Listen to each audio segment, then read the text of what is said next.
والله والله الله والله والله والله اللهم صل على محمد وعلى آل محمد كما صليت على إبراهيم وعلى آل إبراهيم إنك حميد مجيد وبارك على محمد وعلى آل محمد كما باركت على إبراهيم وعلى آل إبراهيم إنك حميد مجيد. Donc on va aller verset par verset parce qu'il y a vraiment une incompréhension. Les gens ils essaient d'associer certains versets ensemble alors que ça ne colle pas. Donc souvent quand tu vois les gens expliquer ces versets là, je parle de certains chrétiens, il y a toute une incohérence. Est-ce que vous voyez? Et ces versets là concernant la venue du prophète sallallahu alayhi wa sallam, c'est comme un jeu de puzzle.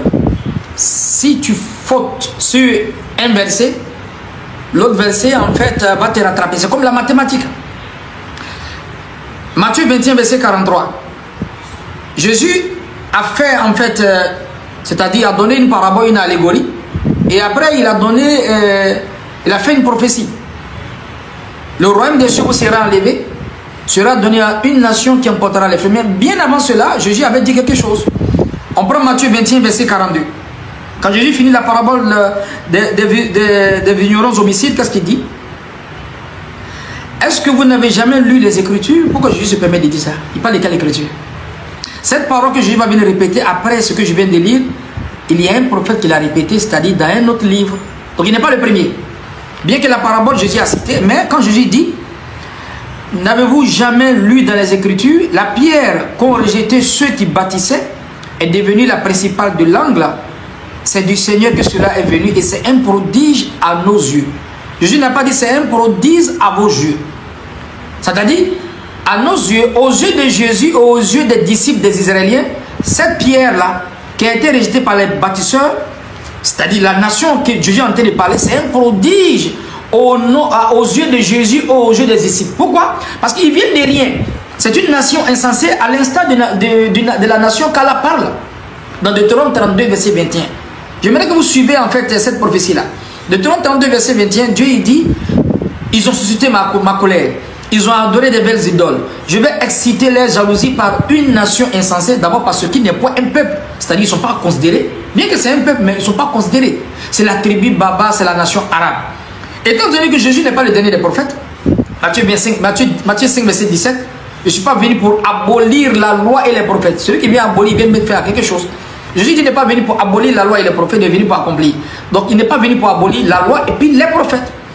Donc il n'est pas le dernier des prophètes. On peut dire qu'il est le dernier des prophètes des enfants d'Israël, mais l'avant-dernier prophète dans la chaîne prophétique.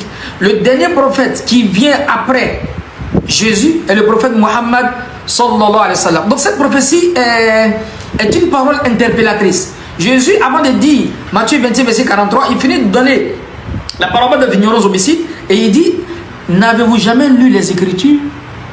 La pierre qu'ont rejeté les bâtisseurs deviendra la principale de l'angle et elle est un prodige à nos yeux. Et comme les Juifs, ils ont désobéi, le fait que la parole de Dieu, ils n'ont pas accepté, ils ont tué les prophètes, donc Dieu va léguer le pouvoir, le leadership spirituel à une autre nation. Et cette autre nation maintenant qui vient, ce n'est pas une nation juive. Si ce n'est pas une nation juive, ce n'est pas un juif encore qui est Jésus qui va venir corroborer, inaugurer cette nation. Donc Jésus dit, c'est pourquoi je vous le dis en réalité, le royaume des cieux vous sera enlevé, sera donné à une autre nation, une nation qui emportera les fruits. Ce n'est plus encore la nation juive. On parle encore d'une autre nation. Donc c'est comme si Dieu va arracher le pouvoir prophétique aux juifs et puis va donner encore aux juifs. Non, ça devient absurde, ça devient illogique, insensé.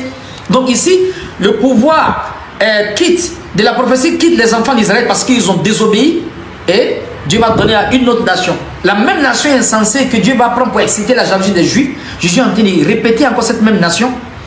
Le royaume de cieux sera enlevé, sera donné à une nation qui emportera les fruits. Et parlant de cette nation, Jésus symbolise cette nation comme une pierre. Quiconque tombera sur cette pierre s'écrasera, et sur qui cette pierre tombera se brisera. Ça, c'est le caractère invincible de l'islam. Et le royaume qui est venu juste après, n'est-ce pas Jésus? C'est l'islam. Corroboré par le prophète sallallahu alayhi wa sallam. Jésus n'avait pas de royaume. Jean 18, verset 36. mon royaume n'est pas de ce monde. Je pense qu'on va aller encore au cas par cas dans d'autres vidéos, Inch'Allah.